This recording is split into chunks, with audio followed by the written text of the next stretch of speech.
नमस्कार, मैं हूँ अमिता पंकज, आप देख रहे हैं राजसत्ता एक्सप्रेस। राजसत्ता एक्सप्रेस के लीगल मैटर में आज डिस्कस करने जा रहे हैं अरविंद केजरीवाल की रेगुलर बेल के बारे में और इसके साथ ही हम डिस्कस करेंगे सुनीता केजरीवाल के केस के बारे में। कुछ वकीलों ने उनके अगेंस्ट हाई कोर्ट में पीआईएल फाइल किए, तो क्या है मैटर, ये सारी चीज़ें भी हम आज आपके साथ में लीगल मैटर में डिस्कस करेंगे। और सबसे पहले मुख्यमंत्री अरविंद केजरीवाल ने सरेंडर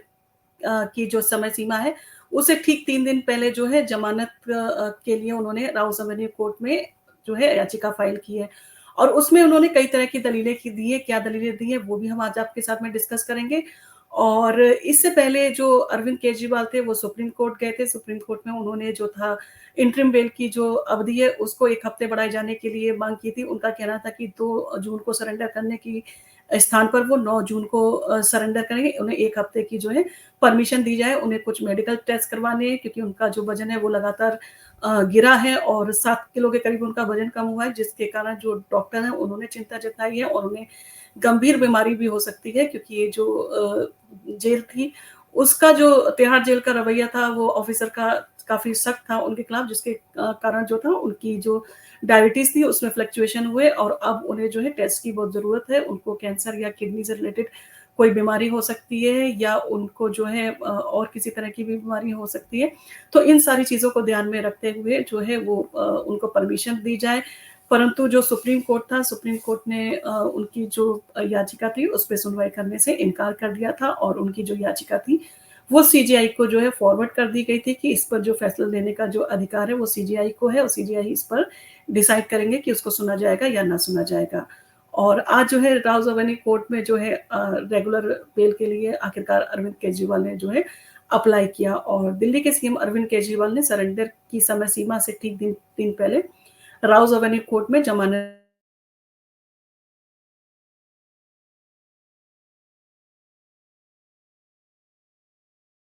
की याचिका जो है दायर की है और आपके संयोजक की याचिका पर 30 मई ईडी ने कहा कि हम अरविंद केजरीवाल रेगुलर और अंतरिम जमानत पर अपना जवाब दाखिल करेंगे और हमें इसके लिए टाइम चाहिए क्योंकि हमें जवाब दाखिल करने में टाइम लगेगा और रैंडमली इन्होंने फाइल कर दी और अब हम तैयार नहीं है, तो इसके लिए हमें कुछ टाइम दिया जाए। और ईडी की तरफ से पेश जो वकील थे एसबी राजू ने कहा कि अरविंद केजरीवाल हर जगह चुनाव प्रचार कर रहे हैं, तब तो वो बहुत फिट नजर आते हैं और कई जगह पे जाकर उन्होंने रैली भी की है और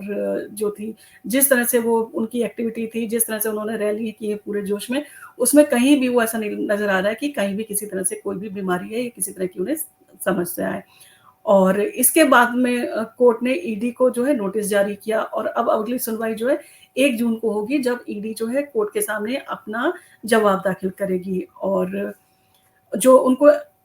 अंतरिम ज़मानत जो मिली हुई है वो 1 जून तक मिली हुई है और उनको 2 जून को सरेंडर करना है। और सुप्रीम कोर्ट की बेंच ने कहा कि केजरीवाल की गिरफ्तारी को चुनौती देने वाला मामला पहले ही सुना जा चुका है और पहले से ही बेंच ने एक अलग बेंच द्वारा आदेश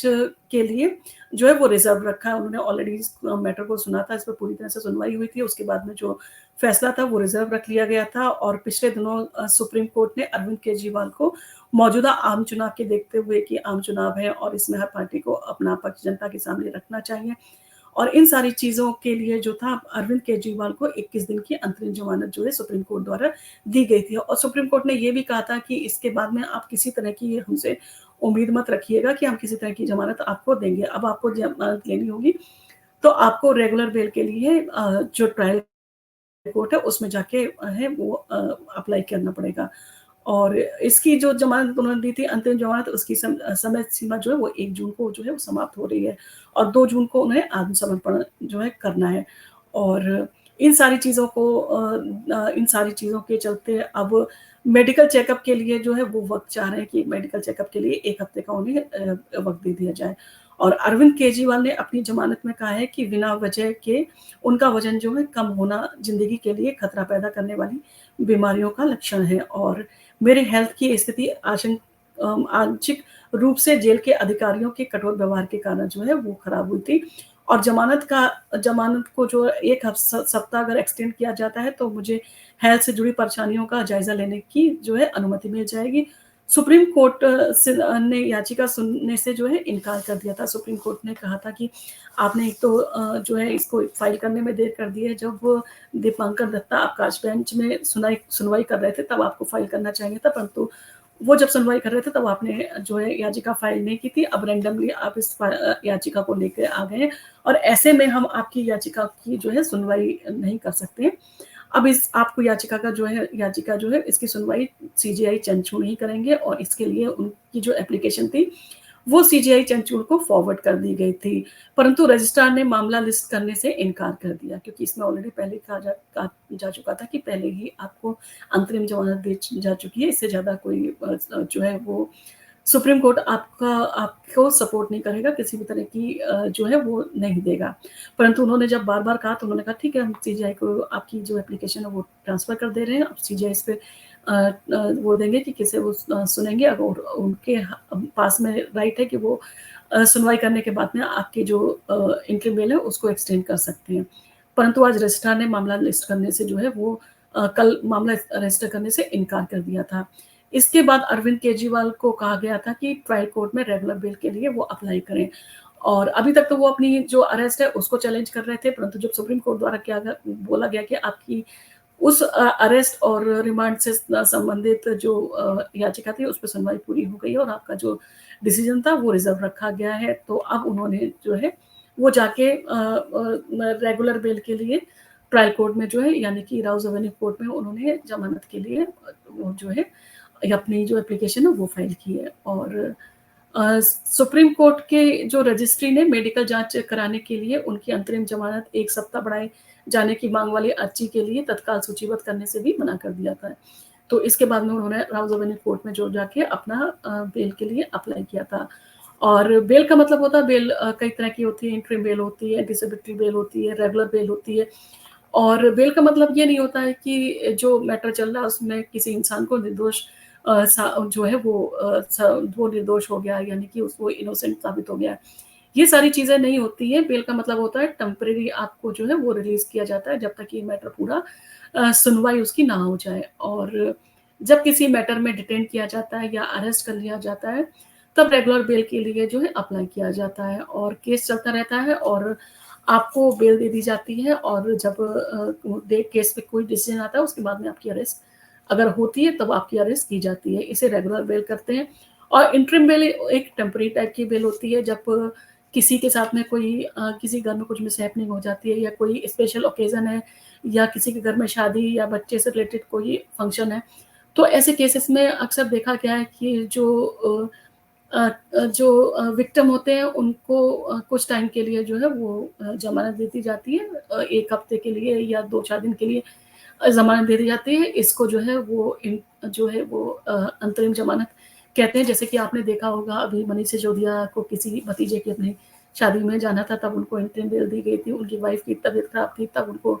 1 दिन के लिए जो है इंटरिम बेल दी गई थी। तो ये इंटरिम बेल होती है और टेम्परेरी जो है बेल होती है और जो कि किसी स्पेशल ओकेज़न के लिए या कोई मिसहैपनिंग हो गई उसके कारण दे दी जाती है। और इन सारी चीज़ों में जो है रेगुलर बेल और एंटीसिपेटरी के लिए जो है अप्लाई किया जाता है और मामले की सुनवाई में टाइम लगता है। तो ऐसे में जो है रेगुलर बेल दे दी जाती है यानी कि मामले की सुनवाई चलती रहती है और उसको जो है बेल पे रिलीज़ कर दिया जाता है। और इन सारी चीज़ों को जो है इन सारी चीज़ों को जो है कोर्ट ने सुनवाई के लिए सुना और अब 1 जून को ईडी अपना क्या फैसला इसमें दाखिल करेगी उसके ऊपर जो है वो देखना होगा कि क्या पॉइंट रखती है क्योंकि ऑलरेडी जो है वो चार्जशीट जो है ईडी द्वारा फाइल कर दी गई है। उसमें जो एलिगेशन लगाए गए हैं, जो चीज़ें उन्होंने रिलेशन जो है वो सिद्ध करने की कोशिश की गई है कि जो लोग थे जो जिनको आरोपी बनाया गया है उनके साथ में अरविंद केजरीवाल के जो चैट मैसेज ऑलरेडी हैं जो ईडी के पास में हवाला से रिलेटेड जो एजेंट्स थे उनके भी वेंडर और एजेंट्स के जो है वो मैसेजेस जो है वो रिट्रीव हुए हैं कुछ चैट्स के और इन सारी चीज़ों के चलते अब जो है कार्रवाई भी जो है ट्रायल कोर्ट में स्टार्ट हो गई है। अब देखना होगा कि ट्रायल कोर्ट है वो अरविंद केजरीवाल के लिए 1 हफ्ते की ज़मानत देता है या उनकी ज़मानत नहीं देता और इसके लिए जो बाकी जो केस स्टार्ट हुआ है इसमें हाई कोर्ट ने भी 106 पन्ने का जो है जजमेंट लिखा था, जिसमें हर चीज़ को बारीकी से उन्होंने लिखा है कि किसमें कहाँ क्या हुआ। उन्होंने कहा कि अगर पैसे की रिकवरी नहीं हुई है, तो वो कोई इश्यू नहीं है। इसमें जो मनी ट्रेल है वो 3 साढ़े 300 करोड़ का सिद्ध हुआ है, और सारी चीज़ें जो है वो उससे सपोर्टिव जो है वो एविडेंस भी अवेलेबल है। इन सारी चीज़ों को देखते हुए अब देखना होगा कि क्या जजमेंट था और उस सारी चीज़ों का क्या इफ़ेक्ट पड़ेगा अरविंद केजरीवाल की बेल के ऊपर। और ऐसे में सुनीता केजरीवाल के ऊपर भी हाई कोर्ट में अब एक केस जो है फाइल हुआ है, यानी कि दिल्ली हाई कोर्ट में जो आप पर कमान कसते हुए हर मामले का जो है सीरियस मोड पर जो है वो सुनवाई चल रही है। अभी आपने देखा होगा जो दिल्ली के स्कूल का मैटर था, उस पे भी हाई कोर्ट ने बहुत तीखी जो है टिप्पणी की थी। उसके अलावा जल बोर्ड का जो केस है उसके बारे में भी सुनवाई चल रही है, और बहुत सारी चीज़ें हैं जिनसे संबंधित जो है हाई कोर्ट के सामने जो मैटर आ रहे हैं। अभी जो है हॉस्पिटल्स और नर्सिंग जो होम है उनके रजिस्ट्रेशन का मैटर भी हाई कोर्ट में आया है, जिसके ऊपर भी टिप्पणी की जा रही है कि उनके जो रजिस्ट्रेशन होते हैं उनकी प्रक्रिया में भी कुछ अनियमितताएं जो है पाई गई हैं। और अब ऐसे में दिल्ली हाई कोर्ट में एक पीआईएल जो है सुनीता केजरीवाल के खिलाफ जो है वो फाइल की गई है, और इसमें कहा आरोप लगाया है कि न्यायालय के अंदर की जो प्रोसीडिंग है उसका एक 10 मिनट का जो वीडियो है वो रिकॉर्ड किया गया था बिना कोर्ट की परमिशन के, और उसको सुनीता केजरीवाल ने छुपाकर वीडियो रिकॉर्ड किया था, या आम आदमी पार्टी के किसी कार्यकर्ता ने जो है उसको छुपाकर जो है वो रिकॉर्ड किया था। और उसके बाद में इस वीडियो को जो है वो सुनीता केजरीवाल के जो यूट्यूब हैंडल है, ऑफिशियल हैंडल जो है उससे जो है वो रिलीज किया गया था। उसके बाद में इसको वायरल कर दिया गया है, और इन सारी चीज़ों को लेके कंटेम्प्ट ऑफ कोर्ट के लिए जो वकील हैं उन्होंने एक पीआईएल जो है वो फाइल की है सुनीता केजरीवाल के खिलाफ, और उन्होंने ये आरोप लगाया है कि जो कोर्ट की जो प्रोसीडिंग है उसका जो है नाजायज फायदा इन्होंने उठाया है। अब कंटेम्प्ट ऑफ कोर्ट के जो है उस पर ये सुनवाई होगी। अब देखना होगा कि कोर्ट इस पर सू मोटो ले सकता है, उसके पास में अधिकार है, या किस तरह का वो इसमें फैसला देता है। और बिना कोर्ट की परमिशन के कोर्ट के अंदर जो है कोर्ट के अंदर की जो प्रोसीडिंग होती है, जिसमें कि केजरीवाल जो है उन्होंने 30 मिनट की एक स्पीच दी थी, जिसको कि जो है रिकॉर्ड कर लिया गया था कोर्ट के अंदर से, और उस वीडियो को जो है वो बाहर आके जो है वायरल कर दिया गया था, और वीडियो काफ़ी जगह देखने को मिला। उस वीडियो को ग्राउंड बना के जो एडवोकेट्स थे उन्होंने कई एडवोकेट्स ने मिलकर एक पीआई फाइल की है। अब यहाँ पर कोर्ट की भी रिस्पेक्ट उन्होंने नहीं की। आम आदमी पार्टी ने जिस तरह से कोर्ट की प्रोसीडिंग का उन्होंने मजाक उड़ाया है, जिस तरह से उन्होंने ये कार्रवाई करते हुए बिना परमिशन के जो है वो वीडियो जो है वो रिलीज कर दिया, वीडियो छुपाकर बनाया था, और छुपाकर बनाने के बाद में कोर्ट से परमिशन भी नहीं ली थी वीडियो बनाने के लिए, और उसके बाद में ये वीडियो जो है रिलीज कर दिया। तो कहीं न कहीं आम आदमी पार्टी की जो है मुसीबतें बढ़ी हुई हैं, और कोर्ट की भी रिस्पेक्ट वो लोग नहीं कर रहे हैं, ऐसा जो वकील है उनका कहना गया है। और कोर्ट के अंदर के जो प्रोसीडिंग्स होती है उसमें पुलिस और गवर्नमेंट को भी इंटरफेयर करने का राइट नहीं होता है, क्या उन्हें भी परमिशन लेनी पड़ती है इन सारी चीज़ों के लिए। और आप पार्टी ने बिना परमिशन के कोर्ट के अंदर की जो प्रोसीडिंग है उसको रिकॉर्ड करके जो है उन्होंने उसका वीडियो बनाया, और उसको भी उन्होंने बिना परमिशन के वीडियो को वायरल कर दिया। अब इसमें देखना होगा कि सुनीता केजरीवाल के ऊपर कोर्ट में क्या फैसला आता है, और किस तरह का जो है कोर्ट उनके ऊपर जो है संज्ञान लेता है। इन्हीं सारी चीज़ों के साथ में आप बने रहिए, हम ऐसे ही लीगल मैटर आपके साथ में लाके डिस्कस करते हैं।